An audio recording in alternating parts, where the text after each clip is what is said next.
Hi, it's Carolyn with Therapy for the Soul. I'm back with another video for you, and in today's video, I pulled some oracle cards to share with you some messages for the week. 5 different cards came out, and the themes really seem to be about healing and love.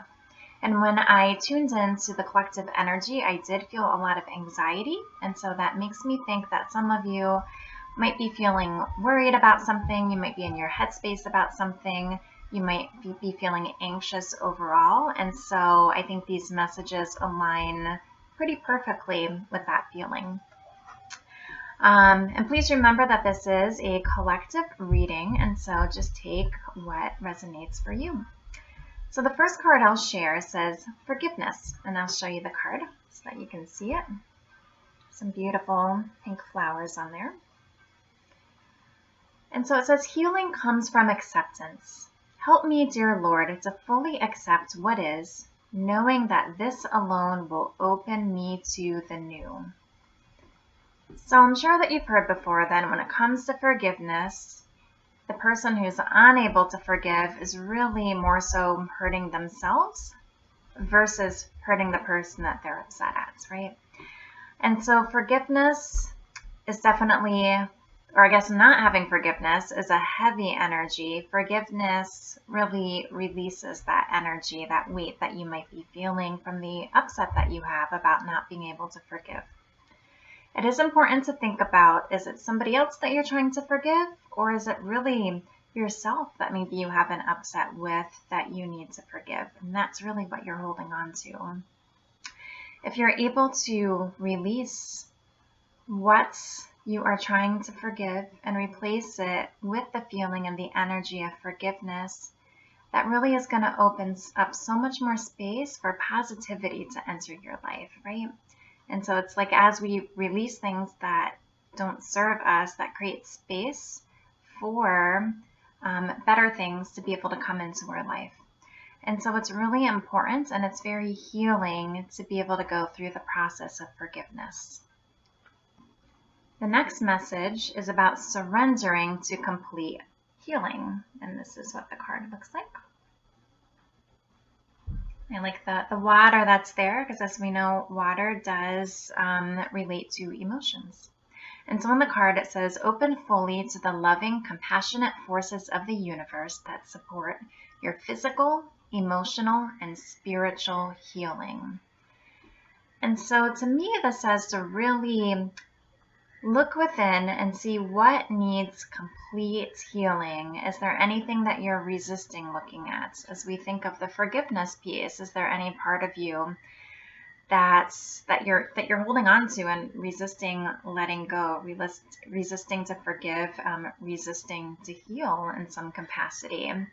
So it's really important to go within, connect with your heart space, see what feelings and fears are coming up for you as they are coming up to be healed. Make sure that you don't numb out those feelings. That can be an easy automatic reaction sometimes, but then they're just staying with you then, right? And so if you're able to feel those feelings, let the feelings go through you. Feel the feelings. They are coming up to be healed, and then you again are creating more space for bigger and better things to come into your life as you do this healing.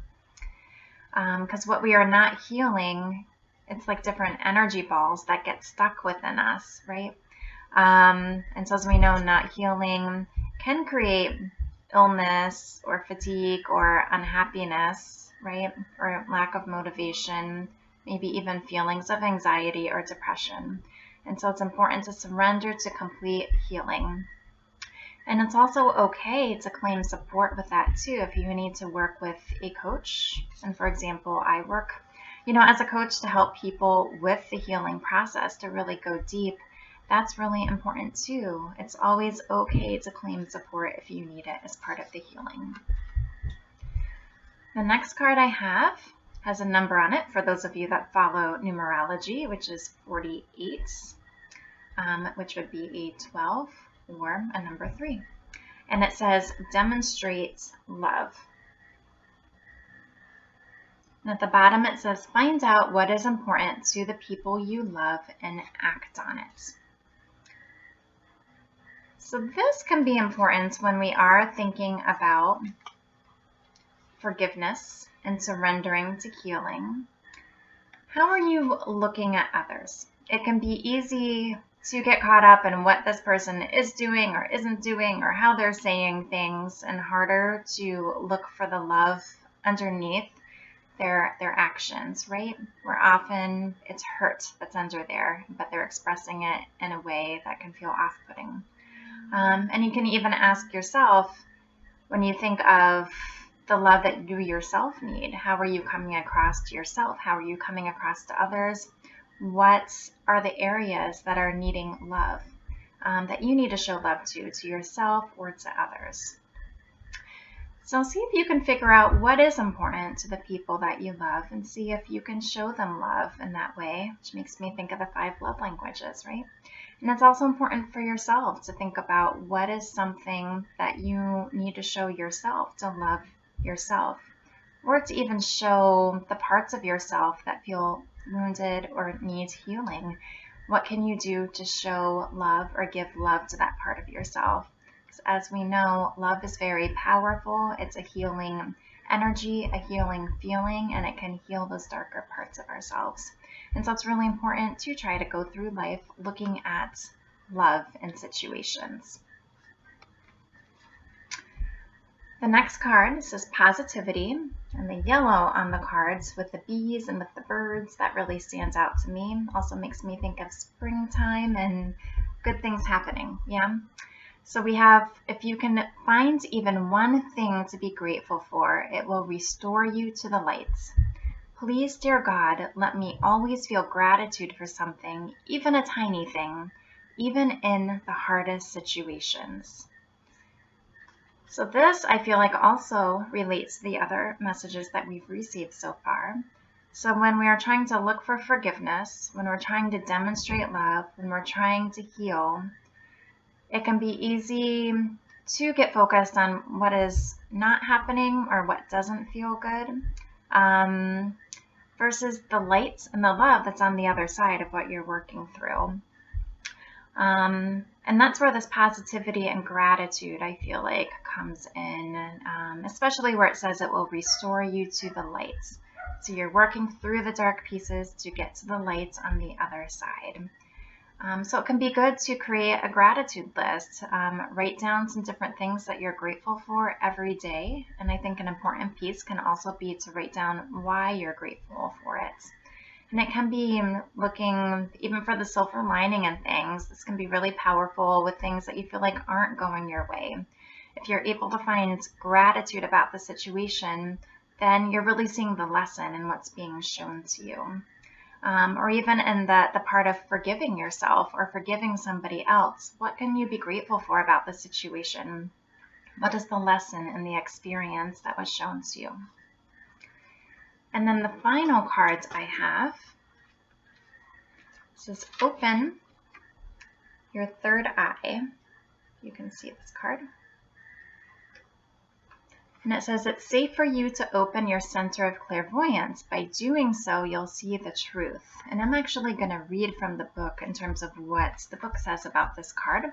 And this is from the Flower Therapy Oracle cards by Doreen Virtue. The flower on the card, and I'll hold it up again, is the echinacea card, or sorry, echinacea flower. So the book says your third eye chakra is an energy center that's located between your 2 physical eyes. Opening it allows you to access your gifts of clairvoyance, which is the ability to psychically see. This is a wonderful experience. Start by focusing on an echinacea blossom or its image. Visualize a deep blue or purple energy flowing up into the space between your eyes. Breathe deeply and relax, allowing your angels and the echinacea to do their work. Be willing to let go of fears associated with seeing the truth. If you've been experiencing headaches lately, these may originate in your third eye. When the angels try to communicate with you, they interact with your clairvoyance. If your third eye is closed or blocked, it's like they're knocking on the door, waiting for you to open up. Ask your angels to please give their guidance in other more comforting ways. And this card can also mean your recent experiences are from the angels, or it's safe for you to be psychic.